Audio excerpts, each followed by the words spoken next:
Alors, l'option design A3, elle vise à former des ingénieurs designers. Et l'ingénieur designer, je dirais qu'il a une approche du bâti, de l'environnement, qui est autre que celui qui n'aurait pas eu cette formation en design, autre dans la mesure où, plus précisément, il est ouvert à la relation étroite entre l'usager et son environnement, au sens large, parce que quand ils viennent ici, les ingénieurs ne vont pas s'interroger uniquement sur l'environnement bâti, mais sur tout l'environnement des usagers, les objets du quotidien, l'environnement visuel, tout ça va faire partie de ces interrogations, donc ça l'éloigne un petit peu de sa formation initiale, mais en tout cas c'est une façon de se reposer les questions de conception et de projet avec cette discipline qu'est le design qui est centrée sur l'usager. C'est vraiment ce qui est fondamental, c'est le credo du designer, c'est être centré sur l'usager en termes d'interrogation, ce qui met au centre l'empathie, l'observation, c'est un peu les grands credos du design, et aussi évidemment la créativité, l'inventivité. Mais ça, de l'inventivité, on peut en avoir quand on est ingénieur ou quand on est comptable, tout peut arriver, mais c'est une inventivité qui est basée sur l'idée de la notion qu'à partir de l'observation et du constat, tout est possible. Et donc on ne va pas tout de suite prioriser la faisabilité et la viabilité, mais plutôt l'utopie et vers quoi on a envie de tendre pour demain. Et à partir de là, on va commencer à rendre cette chose-là viable et faisable. Donc c'est une autre approche de la conception, un autre regard, et qui repose sur des compétences un petit peu différentes.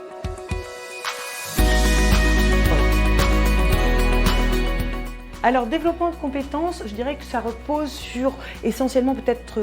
4 grandes familles de compétences. On va avoir bien sûr, issu de ce qui vient d'être exprimé sur la relation à l'usager, des compétences sur la pensée, l'éthique du concepteur, donc une éthique évidemment qui repose sur l'humain et sur la question sur l'usager encore, on ne parle que de ça en design, l'usage et les usagers, mais il y a des compétences du coup qui vont être le positionnement du concepteur par rapport à des questions de conscience de la société contemporaine et de savoir comment on répond à des problématiques en observant nos contemporains. Ensuite, il va y avoir des compétences, je dirais, qui relèvent de l'aspect plus marketing, stratégique, enjeu de cohérence entre le porteur de projet, qui est souvent l'entreprise ou la marque ou même l'organisme public, et les besoins et les envies des usagers. Donc c'est toute une série de compétences qui mettent en relation pour faire cohérence entre ces deux univers.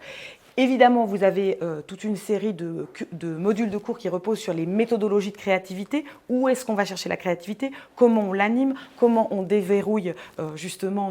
nos utopies et nos fantasmes pour qu'ils deviennent des projets viables et faisables, puisqu'évidemment, l'objectif final est évidemment aussi une viabilité et une faisabilité, mais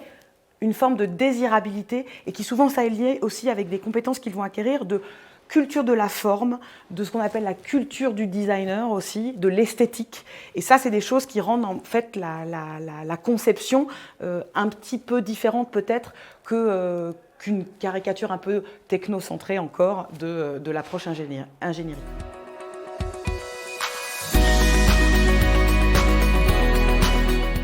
Alors les ouvertures métiers, je pense qu'elles sont très variées, très diverses et je pense qu'elles vont tendre à se diversifier. Les entreprises et la société en général est de plus en plus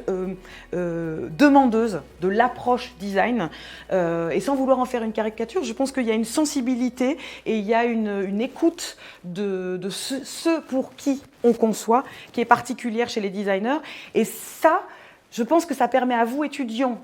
qui avez vos compétences d'ingénieur, en rejoignant des équipes pluridisciplinaires, en travaillant avec des designers, de vous ouvrir à la perspective de travailler dans des bureaux de design, dans des agences d'archi, dites créatives, dans des bureaux d'urbanisme où on ne vous appelle plus que pour vos compétences techniques, mais on vous faites partie intégrante de l'équipe sur une conception globale et sur cette approche centrée sur l'usager.